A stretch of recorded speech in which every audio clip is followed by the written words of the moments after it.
अस्सलाम वालेकुम। मेरा नाम है तनीज़ फातिमा और मैं एक नई इंफॉर्मेशन लेकर आपकी खिदमत में हाजिर हूँ। तो चलिए शुरू करते हैं।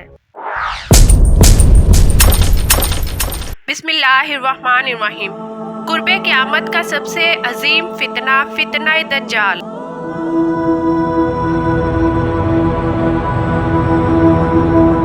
वो जब जाहिर होगा तो एक खास किस्म की सवारी पर सवार होकर निकलेगा।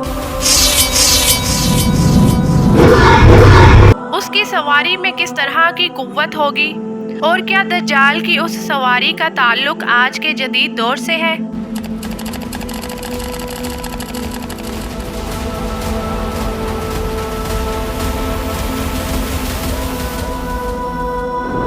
दज्जाल उम्मत मुस्लिमा के लिए सबसे अजीम फितना करार दिया गया है। हजरत आदम अलैहिस्सलाम की तख्लीक से लेकर क़यामत कायम होने तक कोई भी फितना दज्जाल के फितने से बढ़कर नहीं है।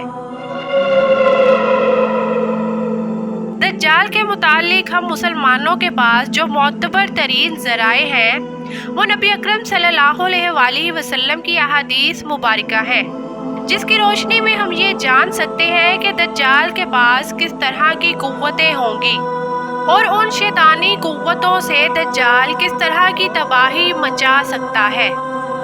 लिहाजा अहादीस की किताबों में हज़रत इब्ने अब्बास, हज़रत अब्दुल्ला इब्ने मसूद और हज़रत इब्ने उमर रज़ियल्लाहु ताला अन्हो से दज्जाल की मखसूस सवारी के मुतालिक अहादीस रिवायत की गई हैं, जिनका मजमुआ ये है कि दज्जाल उस वक्त नमूदार होगा जब लोगों की ईमानी हालत बहुत कमज़ोर हो चुकी होगी।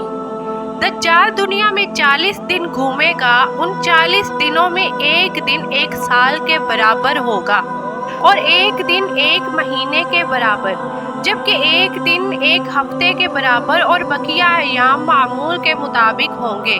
दज्जाल एक चमकदार गधे पर सवार होकर निकलेगा जिसके दोनों कानों के दरमियान का फासला 40 हाथ होगा। दज्जाल अपनी उस सवारी पर सवार होकर समुंदर में इस तरह दाखिल हो जाएगा जैसे एक घुड़सवार अपने घोड़े पर सवार होकर एक तंग नदी में दाखिल हो जाता है। दज्जाल के लिए जमीन समेट दी जाएगी, यानी वो बहुत तेज रफ्तारी से सफर करेगा। वो सूरज के गुरूब होने के मकाम पर उससे पहले पहुंच जाएगा।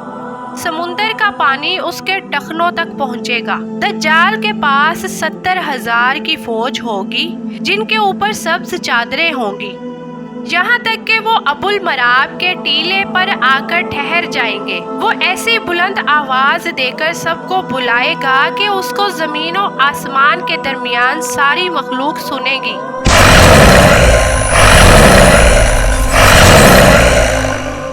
फिर दज्जाल उन सब से कहेगा कि तुम सब मेरी इबादत करो, मैं तुम्हारा रब हूँ। इस मौका पर नबी अकरम सल्लल्लाहु अलैहि वसल्लम ने फरमाया कि तुम्हें ये पता हो कि तुम्हारा रब एक आंख वाला नहीं हो सकता, भला वो जो दूसरों को आंखें देता है वो खुद कैसे बेनाई से महरूम रह सकता है।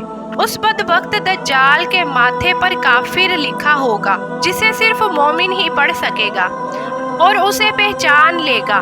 दज्जाल अपने गधे पर सवार होकर सारी जमीन पर घूमेगा। इस जमीन का कोई मैदानी, सहराई और पहाड़ी इलाका ऐसा बाकी नहीं बचेगा जहां वो ना जाए, सिवाय मक्का मुकर्रमा और मदीना मुनव्वरा के। अल्लाह तबारक व तआला उन दोनों जगह की फरिश्तों के जरिए हिफाजत फरमाएंगे। दज्जाल जब वहां दाखिल होना चाहेगा तो फरिश्ते उसका रुख फेर देंगे। प्यारे दोस्तों, ये एक अजीम शान पेशन गोई है जिसमें दज्जाल के एक अजीब व गरीब किस्म के सवारी की तरफ इशारा है जो आखिरी ज़माने में जाहिर होगा और उसकी वजह से सफ़र में आसानी और सूरत पैदा हो जाएगी। इन अहादीस की बुनियाद पर यहूदी ख़ास तौर पर गधे की ताज़ीम करते हैं और वो अपने खुफिया इबादत में गधे को ज़रूर शामिल करते हैं। बाज़ लोगों का ये दावा है कि अपनी इबादत के दिन खुफिया तौर पर यहूदी एक गधे को उठाकर बैतुल मक़दस में ले जाते हैं, जहां मुख्तलिफ रस्म और रिवाज के मुताबिक उस गधे को सजाया जाता है।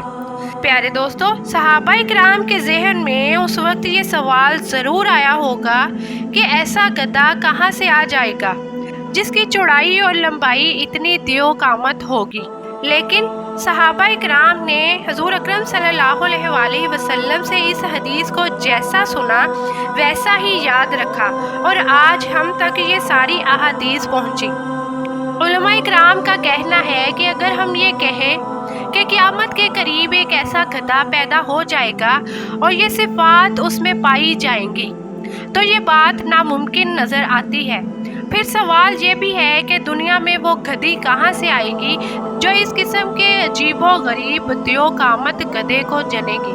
یہ بات عقل سے گئی گزری ہے۔ کچھ محققین کی رائے کے مطابق دجال کی سواری کے لیے حدیث میں لفظ دابہ یا جانور کا لفظ استعمال کیا گیا ہے اور وہ کسی بھی طرح کی سواری ہو سکتی ہے۔ لہٰذا محققین کی رائے کے مطابق ممکن ہے کہ دجال کی وہ سواری اڑن تشتری یا جدید ہوائی جہاز کی کوئی ایڈوانس شکل ہو۔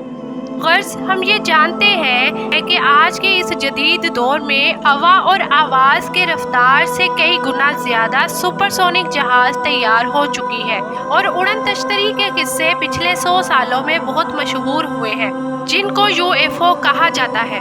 ان UFOs کو دیکھے جانے کے واقعات زیادہ تر برمودا ٹرائی اینگل کے نزدیک ہوئے جو فلوریڈا کے قریب ہے۔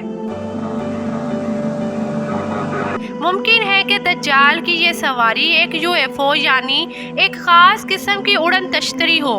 پیارے دوستو، ان تمام باتوں سے یہ نتیجہ نکلتا ہے کہ جدید دور میں تو یہ UFOs اور سپر سونک جہاز انسانوں کے فائدے کے لیے استعمال ہوگا، لیکن مستقبل میں جب دجال ٹیکنالوجی پر قبضہ کر لے گا تو وہ انہی جدید سواریوں یا اس کی کوئی ایڈوانس فارم پر قبضہ کر کے پوری دنیا کے کونے کونے تک چند منٹوں میں پہنچ جائے گا۔